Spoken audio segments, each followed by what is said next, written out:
بسم اللہ الرحمن الرحیم۔ السلام علیکم۔ ہائے، کیسا کلیجہ تھا اس ماں کا۔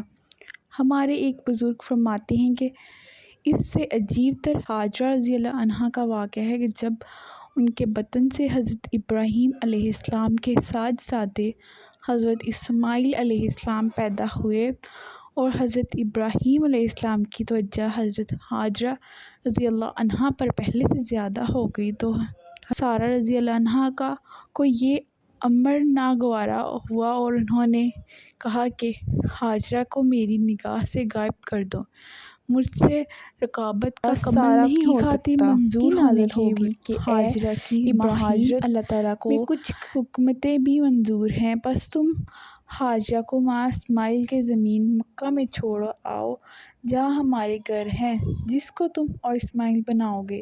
چنانچہ حضرت ابراہیم علیہ السلام نے حضرت ہاجرہ اور حضرت اسماعیل علیہ السلام کو سواری پر سوار کیا اور زمین مکہ میں لا کر ان کو اتار دیا اور ایک تھیلی کھجوروں کی اور ایک مشکیزہ پانی کا ان کے پاس چھوڑ کر ملک شام کی طرف متوجہ ہو گئے۔ اس وقت زمین مکہ میں کسی قسم کی آبادی نہ تھی، لک و دک میدان تھا جہاں آدمی تو آدمی، پرندوں چرندوں کا بھی نام و نشان نہ تھا، کیونکہ یہاں نہ کھانے کی کوئی چیز تھی نہ پینے کے لیے پانی تھا۔ جس وقت حضرت ابراہیم علیہ السلام ان کو چھوڑ کر جانے لگے تو حضرت ہاجرہ رضی اللہ عنہا نے ان سے پوچھا کہ اے ابراہیم، ہم کو یہاں چھوڑ کر چلے، کیا آپ کی رائے ہے یا اللہ تعالیٰ نے آپ کو حکم دیا ہے؟ فرمایا، ہاں حکم دیا ہے۔ پس یہ سن کر حضرت ہاجرہ رضی اللہ عنہا کو اطمینان ہو گیا اور فرمایا کہ اگر خدا کا حکم ہے تو وہ ہم کو ضائع نہیں کرے گا۔ ہائے، کیسا کلیجہ تھا اس ماں کا اور کیسا خدا پر بھروسہ تھا کہ حضرت ہاجرہ رضی اللہ عنہا نے یہ سن کر کہ خدا کی مرضی یوں ہی ہے، کچھ نہیں سوچا کہ اب کیا ہوگا۔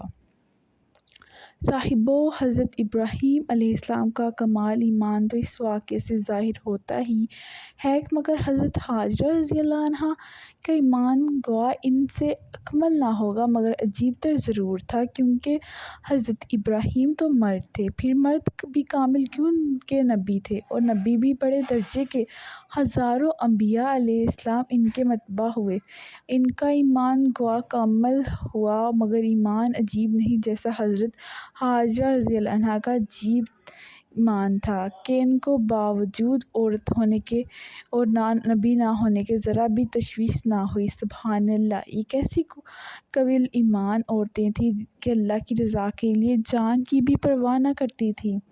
میری بہن، تو کیسی غفلت میں کھو گئی، تیرا یہ مقام تھا کہ تجھے جبرائیل علیہ السلام کے سلام آتے تھے، تیرے سبب حضرت عمر رضی اللہ عنہ جیسے جلیل القدر صحابی کو اسلام کی دولت نصیب ہوئی، تیری پاک دامنی کی گواہی سورۃ آل عمران نے دی اور فرمایا، اور وہ وقت قابل ذکر ہے جب کہ فرشتوں نے کہا کہ اے مریم، بلا شک تم کو اللہ تعالیٰ نے منتخب کیا، یعنی مقبول فرمایا ہے اور پاک دامن بنایا ہے، اور تمام جہان کی عورتوں کے مقابلے میں تم کو منتخب فرمایا ہے، اور تیری پاک دامنی کی گواہی سورۃ نور نے دی ہے اور فرمایا، جن لوگوں نے یہ طوفان یعنی حضرت عائشہ رضی اللہ عنہا کی نسبت برپا کیا، اللہ نے ان کو جھوٹ قرار دیا۔ تمہاری حیا کی شہادت سورۃ قصص نے دی اور فرمایا، سورہ موسیٰ کے پاس ایک لڑکی آئی کہ شرماتی ہوئی چلتی تھی اور آ کر کہنے لگی، میرے والد تم کو بلاتے ہیں، تیرے واسطے مستقل احکام قرآن میں نازل فرمائے گئے، تیرا مرتبہ تیرے خاوند سے 3 گنا زیادہ رکھا گیا۔ امام بخاری و مسلم رحمہ اللہ نے حضرت ابو ہریرہ رضی اللہ عنہ سے روایت کیا ہے کہ ایک آدمی نے کہا، اے اللہ کے رسول صلی اللہ علیہ وسلم، میرے حسن سلوک کا سب سے زیادہ حقدار کون شخص ہے؟ رسول اللہ صلی اللہ علیہ وسلم نے فرمایا، تیری ماں۔ اس آدمی نے پوچھا، اس کے بعد پھر کون شخص ہے؟ آپ نے فرمایا، تیری ماں۔ اس نے پھر تیسری مرتبہ پوچھا کہ اس کے بعد کون ہے؟ آپ صلی اللہ علیہ وسلم نے فرمایا، تیری ماں۔ پھر اس نے پوچھا، اس کے بعد کون ہے؟ آپ نے فرمایا، تیری باپ۔